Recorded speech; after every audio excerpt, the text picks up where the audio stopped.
Hey hey hey!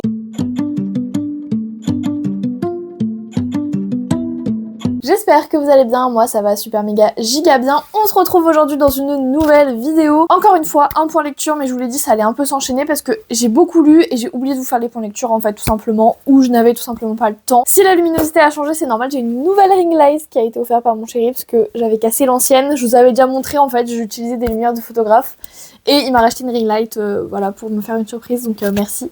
Je sais qui va passer par là, donc merci. Bref, aujourd'hui on se retrouve dans un point lecture et j'ai 2 livres à vous présenter à cheval entre le mois de septembre et le mois d'octobre. Le premier, vous l'avez vu passer en post Instagram, il s'agit de L'éveil de l'air de Elise Kova chez Big Bang. Et le second, vous l'avez vu passer aussi en post Instagram, mon Instagram sera juste là. C'est le tome, combien 14 de l'épouvanteur, Thomas Ward, l'épouvanteur, chez Joseph Delaney, chez Bayard. Je vous propose qu'on y aille tout de suite, c'est parti.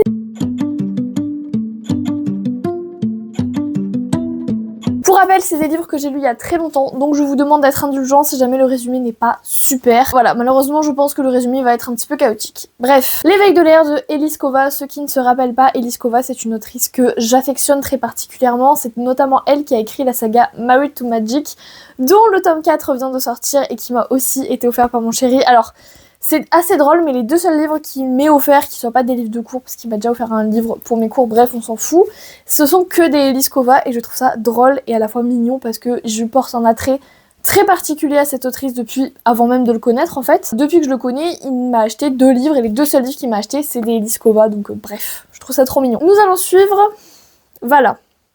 Vala, elle est bibliothécaire au château de son royaume, royaume qui est actuellement en guerre. Et voilà, en fait, elle vit dans un monde où il y a des mages par rapport aux éléments, et elle n'a jamais eu de pouvoir particulier, franchement. Elle sentait qu'il y avait des trucs un petit peu bizarres, mais elle était persuadée qu'elle n'avait pas de pouvoir en fait, et qu'elle était vouée à être une simple bibliothécaire. Un jour, on va demander au bibliothécaire de trouver absolument un remède pour le prince qui est en train de mourir, tout simplement. Et en fait, elle est un petit peu amoureuse d'un des 2 princes, et elle va croire que c'est ce prince-là, justement. Enfin, il y a le prince et le roi, si je dis pas de bêtises. Et donc, elle va croire que c'est le prince dont elle est amoureuse, elle va tout faire pour le sauver, et il s'avère en fait que c'est le roi Aldric, je crois qu'il s'appelle. Le prince Aldric, le plus puissant sorcier de l'Empire. Oui, j'ai mon résumé sur l'ordinateur comme la dernière fois. Ils vont capter en fait dans ce qu'a fait Vala pour sauver le prince qu'elle a de la magie en elle.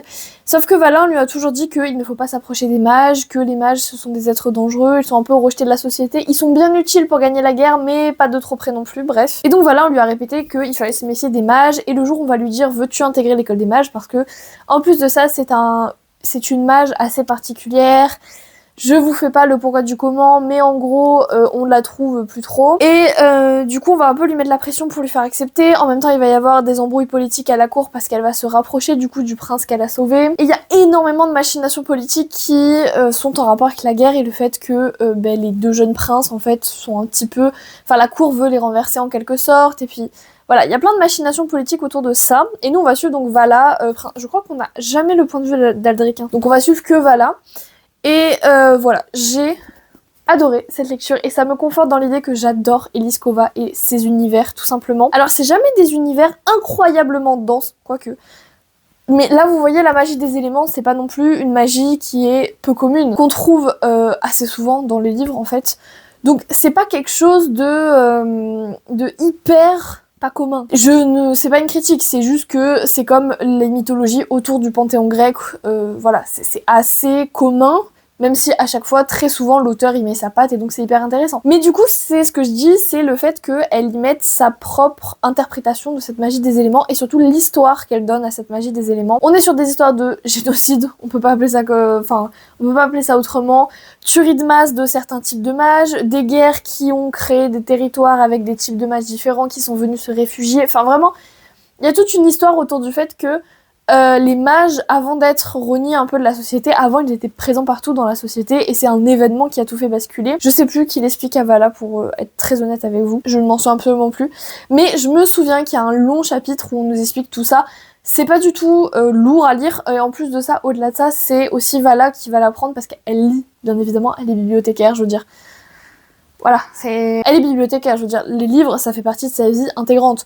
Donc elle passe ses journées à lire, donc bien entendu qu'on l'apprend aussi par Vala qui le découvre en lisant. C'est un univers assez complet, mais sans pour autant être très très très recherché. En fait, on pourrait se dire que c'est pas recherché, Eh bien au contraire, je tiens à vous le dire, voilà, c'est quand même assez intéressant et c'est super bien fait, je pense qu'on va en apprendre plus par la suite parce qu'on va changer de décor en fait dans le tome 2. J'ai adoré les deux personnages, en ce moment, comme je vous l'ai dit la semaine dernière, il y a que des personnages féminins qui me plaisent en fait tout simplement, ce qui était rare avant. C'est des personnages féminins qui sont réfléchis, qui... En fait, même si ces personnages féminins prennent des décisions stupides et on est là en mode non mais qu'est-ce que tu fais? Il y a quand même une part de nous qui se dit ouais, mais en même temps, je comprends ce que tu es en train de faire parce que peut-être qu'avec tous les facteurs qu'il y a autour, j'aurais fait la même chose. Pourquoi? Parce que c'est pas des décisions bêtes pour des décisions bêtes. Ou c'est pas des réflexions où on pourrait se dire non mais t'abuses. C'est vraiment des trucs où on se dit mais si j'étais dans sa situation, est-ce que j'aurais pas fait la même chose au final? Parce que sa vie va être bouleversée, elle a 17 ans, pour elle allait devenir bibliothécaire au château et au final on lui dit bah non tu as des pouvoirs, il faut que tu les utilises et la fin c'est encore pire, je vais pas vous spoiler mais voilà. Donc il est vrai que malgré le fait que des fois je me suis dit ouais non là t'arrêtes tes bêtises, qu'est-ce que tu nous fais? Avec le recul, parce que du coup, vous le savez maintenant, mes périodes de lecture sont souvent divisées sur plusieurs jours et sur plusieurs moments de la journée. Quand je reprenais le livre, je me disais, ouais, mais en fait, il y a plein de choses qui font que c'est pas si stupide que ça. Après, elle est très entêtée et des fois, je me suis dit, ouais, non, là, c'est bon, stop. L'abus, ça suffit 2 minutes. Parce que des fois, c'est même plus de l'entêtement, c'est carrément d'être borné jusqu'à la stupidité, carrément. Hein. Vraiment, des fois, ça m'a un peu gonflé. Mais c'est quand même une protagoniste hyper agréable à suivre. Aldric aussi, leur relation entre eux. Il s'est rien passé, je crois pas qu'il soit passé quelque chose de fou, vraiment en mode ils sont ensemble et ils vont se marier ou je ne sais quoi. Il y a des rapprochements, mais c'est surtout la fin en fait. Leur relation elle est très dans le psychologique et l'un et l'autre et la faiblesse de l'autre et il y a beaucoup de gens qui l'ont compris au sein de la cour et donc c'est hyper intéressant de ce point de vue là aussi. C'est un bon slow burn pour le coup, comme je vous l'ai dit, ils sont même pas ensemble en fait, ils sentent qu'il y a une attirance, ils sentent qu'il y a des sentiments mais ils sont même pas ensemble, donc on est sur un vrai slow burn, vraiment. En parlant d'enjeux politiques et de cours, vraiment on est sur une fantaisie politique à fond, mais à donf de fou. On est en pleine guerre, donc déjà il y a la création des alliances, il y a le fait que la cour se retourne un petit peu contre le prince en disant qu'est-ce que t'es en train de nous faire. Les deux frères aussi sont assez en désaccord, et puis Aldric il a un peu une réputation de puissance et presque pas de cruauté, mais en gros d'être très froid dans ses décisions. Et la fin en fait nous montre très bien que on a compris certaines des machinations des différents protagonistes politiques, mais qu'on n'a pas tout compris et qu'il nous en reste encore énormément à découvrir parce que clairement la fin sonne le glas de quelque chose et nous dit il y a des menaces un petit peu extérieures qui sont en train justement de prendre de la place. Il y a des menaces extérieures et intérieures parce qu'il y a la guerre et il y a les complots politiques à l'intérieur de la cour. La fin vraiment c'est l'avènement des conflits politiques, sachant qu'il y a beaucoup de choses que je pense on n'a pas et qu'on découvrira dans le tome 2 et qui seront très intéressantes. D'ailleurs, la fin, en parlant de la fin, tout s'est passé très très vite et c'est pour ça que je vous dis que je pense qu'on n'a pas tous les éléments parce qu'il y a des choses que je n'ai pas totalement bien compris. Je pense que j'aurais pu me pencher un peu plus sur cette fin mais tout allait tellement très vite qu'en fait ça me poussait à lire de plus en plus vite. Donc il est vrai que j'aurais pu mieux lire mais je pense que ça va s'étayer au cours du tome 2 vraiment. Et pour le coup, j'ai vraiment hâte de lire la suite. Je crois que le tome 2 est déjà traduit en français, le tome 3 pas encore, mais étant donné la hype un peu... Alors, j'en entends pas beaucoup parler sur les réseaux sociaux, mais je sais que ces livres se vendent bien, donc bon, l'un n'empêche pas l'autre. Hein. Donc j'espère vraiment que la hype va continuer autour de cette autrice et que Big Bang va acheter la licence. J'espère que Big Bang a acheté la licence pour toute la saga comme ils l'ont fait pour Married to Magic. Alors j'ai attendu longtemps, hein, mais le tome 4 vient de sortir en français, et je l'ai. Et j'ai trop hâte de lire. Bref. Ensuite, vous la connaissez, je vous en parle à chaque fois, l'Épouvanteur, donc le tome 14, je suis bientôt à la fin de la saga. Mais dès que je vous parle d'un tome de l'Épouvanteur, je vous le dis, dès que j'aurai fini la saga, je la recommencerai à zéro. C'est sûr et certain parce que il y a plein de choses que je vais pouvoir mettre en parallèle avec des choses que j'apprends plus tard et je pense qu'il y a des choses que j'ai oubliées parce que des fois, ils vous font des petits rappels en mode oui, comme il s'est passé ça dans tel pays à tel moment et t'es là en mode... Oui, c'est vrai, parce que je n'enchaîne pas les tomes. Je lis 2 tomes par an, donc comment vous dire que je laisse 6 mois entre chaque tome, comment vous dire que j'oublie plein de trucs. Mais j'arrive toujours à me replonger dans l'univers avec cette même passion, cette même fougue. Là, bon là, on va pas se mentir, c'est les deux tomes que je viens de lire, là, celui du mois de mai et celui de ce mois-ci. Ils sont hard en termes d'émotion et d'attachement, surtout en sachant que Joseph Delaney est malheureusement décédé. Ils sont hard, vraiment. Alors, en allant lire le résumé du tome 15... ça va être moins hard, parce que on se doute que ce qui se passe dans le tome 14, en fait, a une solution, parce que bon, la saga se serait arrêtée là, hein, clairement, je tiens à vous le dire. Je ne m'inquiète pas trop, au final, mais par contre, ça m'a laissé sur le cul. Bref, pour vous rappeler, on va parler du tome 1, parce que si je commence à parler du tome 14, vous êtes pas dans la merde.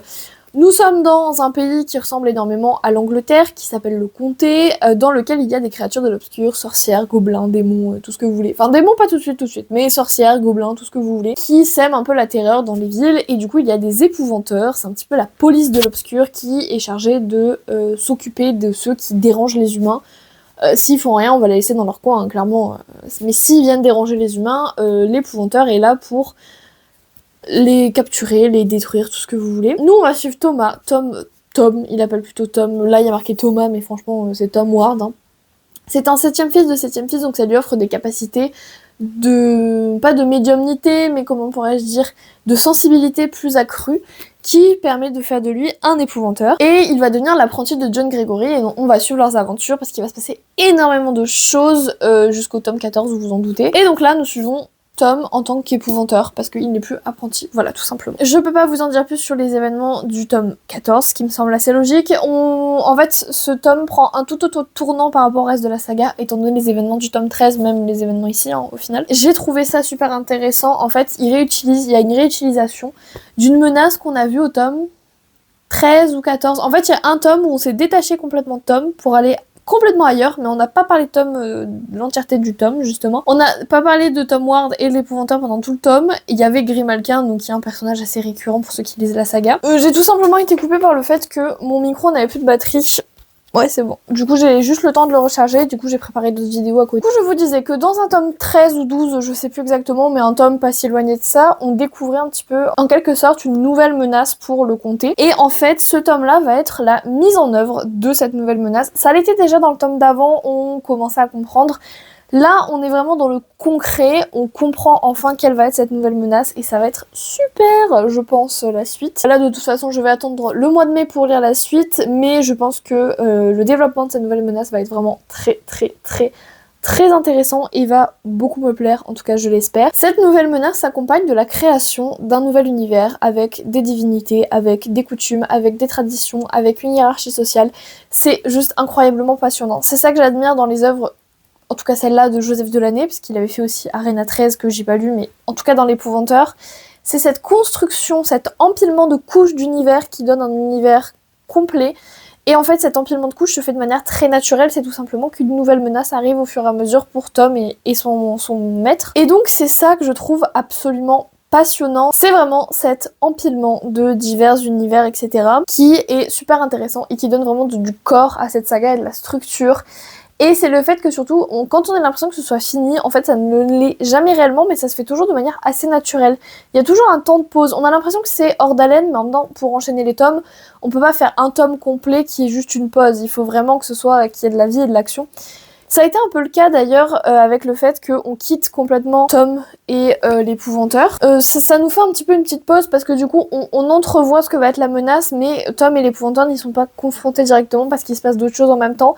Et j'ai trouvé ça super intéressant que cette nouvelle menace soit introduite avant qu'elle n'arrive vraiment sur eux. C'est super intéressant. Et je pense que ça va être trop bien pour la suite. On va retrouver aussi un petit aspect, alors j'irai pas jusqu'au mot féministe, mais un petit aspect assez intéressant avec le personnage de Jenny. Je vous en dis pas plus sur elle parce que ce serait vraiment beaucoup trop du spoil. En gros, Jenny, c'est une fille qui n'a peur de rien et qui veut absolument devenir l'apprentie de Tom. Je vous en dis pas plus. Mais du coup, on a cet aspect où ça a toujours été que des hommes qui sont épouvanteurs, etc. etc. Et bien en fait, Jenny va tout faire pour devenir épouvanteur elle aussi. Donc c'est un côté un peu briser les codes. Et d'ailleurs, il y a énormément de gens qui lui font des réflexions, etc. en commençant par Tom. Et j'ai bien aimé cet aspect-là. C'est pas un aspect féministe. Enfin, j'estime pas que ce soit quelque chose de féministe en soi, mais c'est ce côté, il y a des codes dans mon univers et j'ai envie de faire en sorte qu'il y ait quelqu'un qui les transgresse. Et je trouve ça génial de créer des codes. On est sur une société quasiment médiévale, si ce n'est médiévale à fond. Donc bien entendu que les femmes, c'était censé rester au foyer. On a quand même cette affirmation de la femme forte, la femme indépendante avec le personnage de Grimalkin, les personnages de sorcières en général. Dans les sociétés de sorcières, c'est les femmes qui ont le pouvoir et les hommes qui sont sacrifiés ou qui sont réduits en esclavage. Et en plus de ça, la menace qui arrive sur le comté est l'inverse du féminisme est extrêmement machiste. Donc le fait d'intégrer Jenny, d'intégrer Grimalkin, déjà le retour de Grimalkin c'est un personnage que je trouve archi badass. Elle m'a un peu déçue dans ce tome là à cause de la fin, mais bon je peux pas vous en dire plus.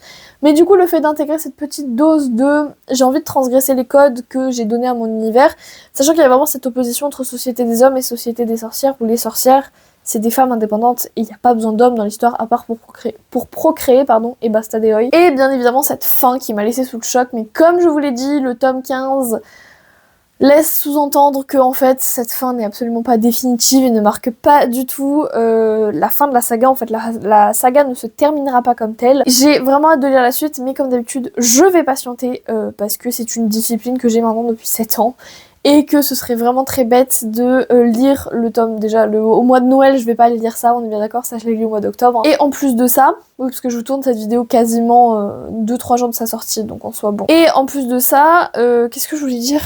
Oui, c'est bientôt la fin de la saga, donc qu'est-ce que j'irai faire à accélérer la fin ? Ce serait très bête de ma part. D'ailleurs, vous les voyez tous, ils sont tous là-haut. Il me manque que le tome 1 d'ailleurs, parce qu'à l'époque, je l'avais en grand format. Tome 1 et tome 4, je crois. Faudrait que je me les achète pour avoir la saga au complet, parce que du coup, il manque 2 tomes, ce qui est un peu bête. Du coup, voilà. Du coup, le tome 15, ce sera pour le mois de mai. Mais comme d'habitude, j'ai surkiffé et j'ai trop hâte qu'on nous en dise plus sur la menace qui plane sur eux pour le moment. Eh bien, écoutez, j'espère que cette vidéo vous aura plu. Alors, le rythme de vidéo va un petit peu s'intensifier dans le sens où je vais moins vous oublier. Tout simplement parce que de 1, j'ai trouvé ma méthode de travail et il m'a fallu un semestre pour le faire. Et je pense que c'est normal. Et de 2, je suis bientôt en période d'examen, donc ça veut dire plus de cours et de travail à rendre, j'ai que des révisions dans la journée. Et je peux vous assurer que tourner une vidéo de 20 minutes et la monter en même pas 1 heure, ça va pas me prendre c'est pas le bout du monde en soi. Et, je le répète, mais je reprends du service sur mon Instagram, n'hésitez pas à le voir, je vous le mettrai juste ici, et il est en barre d'infos bien entendu avec le lien. Parce que voilà, c'est un compte que j'adore alimenter, j'ai passé 1 an à l'alimenter de manière très importante. Et là, le fait de ne plus l'alimenter, ça m'attriste énormément, donc je recommence petit à petit à l'alimenter, je suis très contente. Bref, sur ce, je vous dis à très bientôt, on se retrouve lundi, je pense, pour la pilière du mois de décembre, étant donné qu'on sera le 1er décembre. Et ensuite, il me reste, je crois, 2 points lecture à vous faire et je serai à jour dans mes lectures, sachant que j'en ai fini un. Donc voilà, je reprends du service et je pense que ce n'est pas pour vous déplaire. Bref, je vous dis à très bientôt, je vous souhaite de bonnes révisions, bons examens, bon travail, bons cours, bonne lecture surtout et avant tout. Et je vous fais plein de bisous. Ciao!